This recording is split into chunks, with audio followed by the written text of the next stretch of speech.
Right now on Good Morning Alabama, keeping schools safe. The governor says she has a plan to get the job done. We'll outline it next.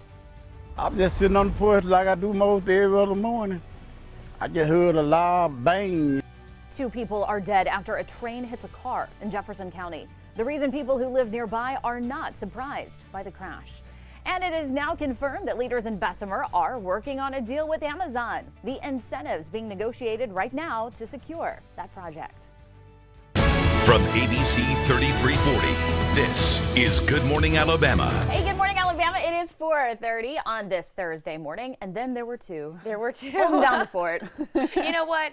We'll take a vacation one day soon. Yeah, well, We've got our day will come around eventually. It'll come around. And you know what? Yesterday, and I'm glad I didn't take off because yesterday was a very busy day in the Weather Center, and it's all hands on deck. We always have a great team here, and it was very busy. Yeah. I mean, we saw flooding around the state, and this morning, I am happy to report it is raining nowhere. Thank goodness. We're going to see the sunshine today. We're going to see the sunshine. We saw it yesterday, Sarah. Right as we finished midday, I walked outside and was like, there it is. There it is. Finally. There is the rain, or there's the sun, and then we saw some more rain later that evening. But this morning, we're going to be dealing with some fog because look at that. So temperature in the dew point. I love to explain this. It's my favorite thing. So temperature sitting at 70, dew point in the upper 60s, 1 degree apart. So when they are that close together, the air can really begin to condense because if they were the same number, it would be raining. So the air condenses, you got that fog developing, and at this point, the radar is quiet. Satellite, just a few clouds around, high-topped clouds. Low-topped clouds, there's fog definitely possible this morning. Alberto, long gone, but we're going to be tracking some showers as we head through the afternoon today. We've got the latest details next. All right, let's talk traffic. Taking a live look out at I-2059 there at Arkadelphia Road. Not a lot of volume out early this morning, so that is good news as you're headed into town. If you have to go to work out early, or if you're going into work early this morning, or if you have to catch a flight. We're going to check weather and traffic coming up in the next 10 minutes. This morning, a federal judge orders Alabama to release information about its lethal injection process. The state has until June 7th to comply. Now, in recent years, several inmates have fought lethal injection, calling it unconstitutional. The state attorney general's office says that it is reviewing that order. Alabama has refused to give details of its execution process. New details on school safety. Governor Kay Ivey is pushing a program that would allow administrators to have a gun on campus. It's called the Alabama Sentry Program. We're told that the firearm would be in a secured safe and used in case there is ever an active shooter. We're told that the holders would have to be trained by the Alabama Law Enforcement Agency. This morning, an investigation is underway to figure out the cause of that deadly train and car crash in Jefferson County. It happened in Lipscomb yesterday afternoon near 3rd and 15th Streets. We're told the Amtrak train had 60 passengers on board at the time. None of them were hurt, but 2 people inside of that car were killed. We spoke to one man who lives nearby. He says that road is dangerous. Probably will happen again. I'm just sitting on the porch like I do most every other morning. I just heard a loud bang, boom. Now, we did see some cameras at the front of that train, but no word on exactly when that will be released. Developing now in Tuscaloosa, a man accused of shooting a 5-year-old girl is being held without bond. This man, 24-year-old Brandon Hurst, was arrested yesterday on 45th Street East with the help of the U.S. Marshals. He is charged with attempted murder and assault. Officers say he shot a man at a party Saturday and while he was leaving began to fire shots in that neighborhood. We're told one of those stray bullets hit the young girl inside of her house. Now, we checked overnight. So far, no court date has been set. New this morning, leaders in Anniston are considering a monument to recognize victims of lynching. According to our news partner, the Anniston Star, Councilman David Reddick believes that the history should be acknowledged. Mayor Jack Draper says that he would be supportive of such a monument. The National Memorial honoring lynching victims opened in Montgomery last month. Jefferson County and the city of Bessemer will vote on incentive packages for Amazon next month. Right now, negotiations are underway. Amazon is looking at building an 855,000 square foot distribution center on 133 acres off of Interstate 5920. The city, the county, and state each have separate incentives packages. Commissioner David Carrington explains the county's portion. We're actually going to provide up to $3.3 million for road improvements and infrastructure improvements to the site. And in addition, we'll offer property tax abatements for 10 years and sales and use tax abatements during the construction phase. Now, the county votes on that deal June 7th. Bessemer City Council votes on its portion on June 12th. The opening of Holt High School is now being pushed back to January. The Tuscaloosa County School was expected to open this fall, but school leaders say that bad weather is causing that delay. The new school is being built to hold more than 500 students. Leaders in Greene County now plan to evaluate the drainage system. This is after what they call the worst flooding that they have ever seen in Utah. That water so high yesterday, the people living at the Sanderson Black Apartments were evacuated. We talked to some of those residents who say that they still do not know when they can go back home. It was flood out there. We're all up on the side, but no, it's a water in the back. It's water coming to the front door in the back too. It just looked like a river. It sure did. Many businesses were flooded there. Some owners we spoke with say that they do not know when they will be able to reopen. A reminder, today is the deadline for Jacksonville residents to get their tornado debris to the curb. Mayor Johnny Smith tells our partner, the Anniston Star, that 90% of the debris from the March 19th tornado has been cleared, but there is still some work to be done. More evacuations underway right now in Hawaii. The newest concern is lava spews violently into the air. And flooding in North Carolina now turning deadly. A state of emergency is in effect. What's being done to get people there to safety? It's 4:36. You're watching Good Morning Alabama, and this Thursday, we're working for you. Summer is here. Hey, good morning, everyone. The time now is approaching 4:40. It is Thursday, and we are one day closer to that weekend. Live look this morning coming from Jasper. Those low-hanging clouds, temperature sitting at 70 degrees, and boy, does it feel like 70 degrees. It's not very cool, very humid outdoors, and we are dealing with some patchy, dense fog this morning, especially back over to parts of Winston, Coleman, and Walker County. A big bullseye just outside of Arley and Smith Lake in Winston County. We're down to 1.25 miles visibility in Coleman. Happy to report there's no rain this morning, so we will be able to dry out just a little bit before the day gets started, and we'll see a few showers in here. But at this point, just a few high clouds around. Alberto, long gone. And as we head into the weekend, we're going to be trending a bit drier even early into next week. And that means temperatures are going to go up. We're going to have the 7-day forecast coming up next. All right, let's take a look at traffic this morning. A live look out at Highway 280 there at Cahaba Park Circle. It's the best time of day if you got to travel Highway 280. Not a lot of volume out early this morning, so that's good news. I just took a look at the bigger picture. No major issues or problems as you hit the roads. We're going to check weather and traffic again coming up in the next 10 minutes. It took a court order to get a 30-year-old to finally move out of his parents' house. Find out if he's actually complying with that ruling. And don't forget, we want to see what you see. You can snap a picture and share those with us on our ABC 3340 app. We may use those pictures on the air or online. Time's coming up on 4:41. You're watching Good Morning Alabama. Where can you get... Welcome back. Time is 4:44. Evacuate or you're on your own. That is the message right now from officials in Hawaii. A highway there now at risk of possible lava inundation. Officials there say that it could possibly trap people in the area. We're told that Fissure 8 is still spewing. Firefighters say that this has been an incredibly tough battle to fight. And this is such a different kind of fire because that kind of fire you can actually fight and do something about it. And this, it's totally out of your control. Mother Nature's going to do what she does, and that's just the way it is. And more than 70 homes have been swallowed up by the lava so far. Around 20 in a span of just 2 days. 2 people are dead after their home collapsed in Boone, North Carolina. The police department there says rescuers responded around 5 o'clock last night. The victims so far have not been identified. The governor has declared a state of emergency for that area because of the recent rain and flooding. A woman is now facing charges in connection to the death of a Tennessee sheriff's deputy. This morning, Erica Castro Miles is charged with first-degree murder, but they do not believe that she acted alone. Authorities are looking for Stephen Joshua Wiggins. This man, $12,500 is being offered for information leading to his arrest. Sergeant Daniel Baker was shot while responding to a call about a suspicious car. 2 people are recovering this morning after a crane crashes in their neighborhood. This happened in Lauderhill, Florida yesterday. At least 3 homes were hit. Firefighters say that the crane operator and another person on the ground were hurt.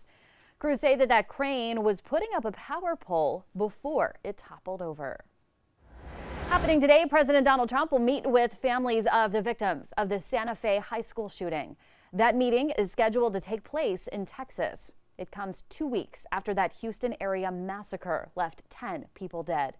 Yesterday, Governor Greg Abbott announced a school safety plan by stepping up security on campuses and limiting entrances and exits. Getting an addict to commit to rehabilitation can be an extremely difficult task, but did you know several states have passed laws that do not require their approval? Circa's Allison Moss explains.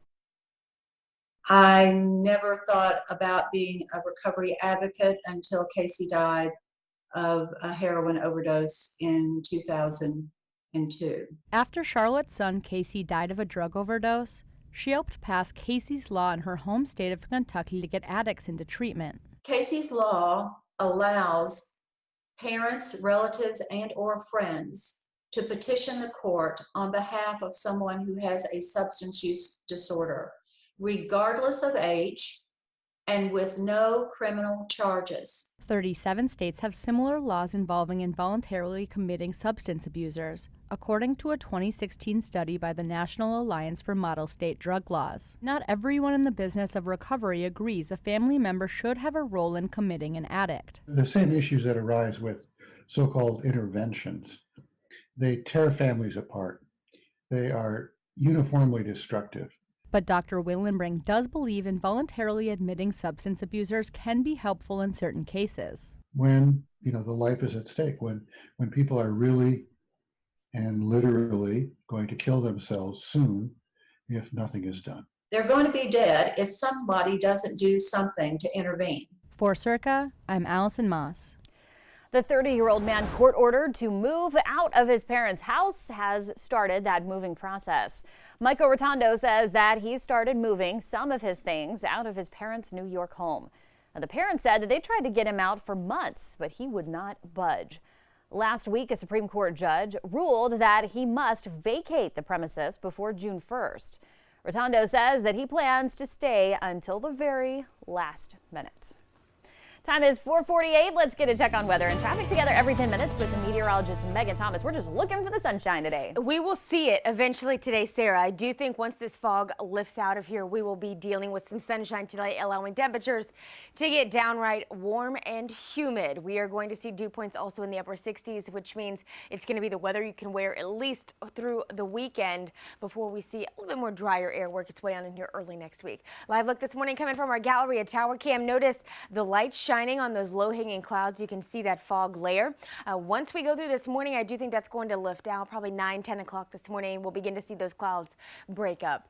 How nice does this look? A very clean radar scan this morning. No rain to deal with after a very busy, rainy day the past couple of days. At this point, the visibility not too great back into parts of Walker and Winston County and Cullman County. Seeing a bullseye right back over towards McCalla as you're on 459 headed to 20, 59 southbound. But notice this, the clouds, these are the high-level clouds, not necessarily the low-level clouds. We're still using our infrared satellite at this point, showing you that they're kind of fading away, but with that being said, below that, still dealing with that patchy fog and low-hanging clouds. At this point, the southeast going to be very quiet. We're going to see just a few scattered showers and thunderstorms again today, some of which could pack a punch, especially in some of the northern counties. Birmingham sitting at 72 degrees at this hour, Anniston at 69, along with Tuscaloosa. We'll show you what's going to happen later this afternoon. This is around 10 o'clock this morning. Notice temperatures already in the low 80s, upper 70s.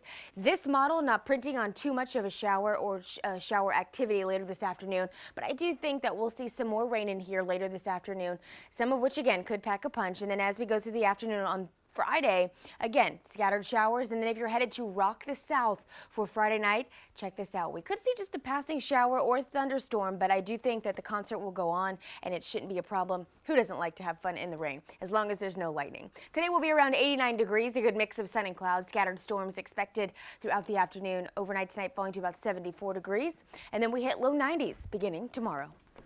All right, let's take a look at traffic this morning. A live look out at the Red Mountain Expressway. All clear and easy going if you're headed out early this morning. Not a lot of volume, but that will pick up as you head into Malfunction Junction. We know that there is still construction going on there, so that has caused some slowdowns in the later morning hours. But again, no major issues or problems out this morning. We're going to check weather and traffic again in the next 10 minutes. Multiloquous. Say that again. Multiloquous. Oh, I don't even know what that means. That's a tough one. The final round for the Scripps National Spelling Bee kicks off today, and 2 children competing are from right here in Alabama. We're cheering them on, and we've got a preview coming up next. Infused with 8. Hey, good morning, everyone. A live look coming from Grandview Medical Center at 4:54 this morning, approaching 4:55. We have got a really better day on our hands as opposed to what we saw yesterday with the flooding. I mean, it was bad in some parts of Alabama with trees down. The day before we saw trees down with power lines down. Today going to be a little bit more calm, if you will. The National Weather Service has actually removed that marginal risk for strong storms out of the picture. So now we're just going to be dealing with a risk of a thunderstorm or two. So not expecting them to be severe. The one thing you're going to notice this morning is the patchy fog. I mean, Anniston is down to 3 miles, which we all know as the morning goes on, before the sun comes up, these numbers get a little bit worse. Coleman getting down to 1.25 miles visibility, big bullseye over Walker County. No rain to report right now, really dry across the southeast, but we're still under that tropical air mass, which going to make it feel way humid outside today, and then also give us a chance to see a shower or thunderstorm at any point during the day. Birmingham sitting at 72 degrees this morning, Tuscaloosa in the upper 60s. Coming up, we're going to have your Rock the South forecast and much more, so don't go far. All right, let's take a look at traffic this morning. Highway 31 there at First Avenue North. Not a lot of traffic out this morning, so that is great news if you're headed out. Just looked at the maps, the bigger picture, no major issues or problems. So that is fantastic news if you're headed out early this Thursday. We're going to check weather and traffic coming up in the next 10 minutes. Later today, we will have a new spelling champion. The final round of the 91st Scripps National Spelling Bee is set for today at the National Harbor. 516 of the nation's top spellers now whittled down to 41. And there are 2 competitors representing our state. Meet Sid Frimo from Altamont in Birmingham. He's in 7th grade and is 13 years old. And Aaron Howard. He's in the 7th grade and attends school in Huntsville.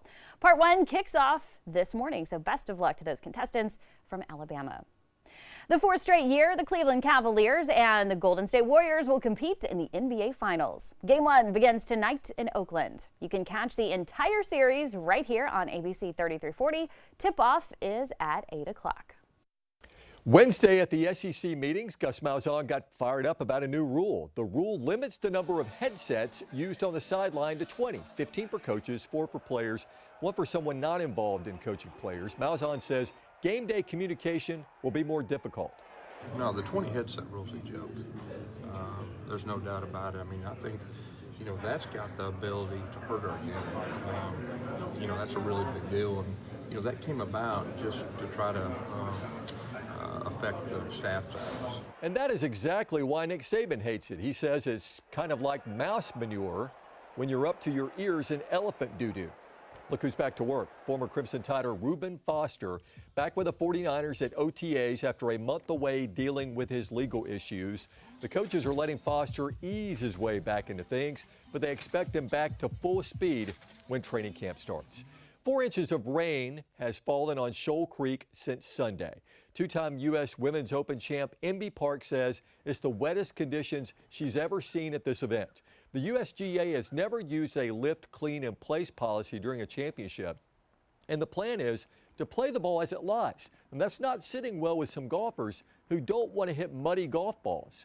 One of the most popular groups will be the 8:08 tee time this morning. Former Crimson Tider Emma Talley is playing with current Bama star Kristen Gilman and former Auburn Tiger Sydney Clanton. Talley and Gilman's Crimson chemistry should help both players. I know her. We went to Japan together for the World AM team, so I know her pretty well, and I'm excited to see her, especially have as good of a season they had. And then, and then obviously we're going to try to beat up on Sydney a little bit. That'll be a fun group to follow. That is sports for this Thursday morning. Have a great day.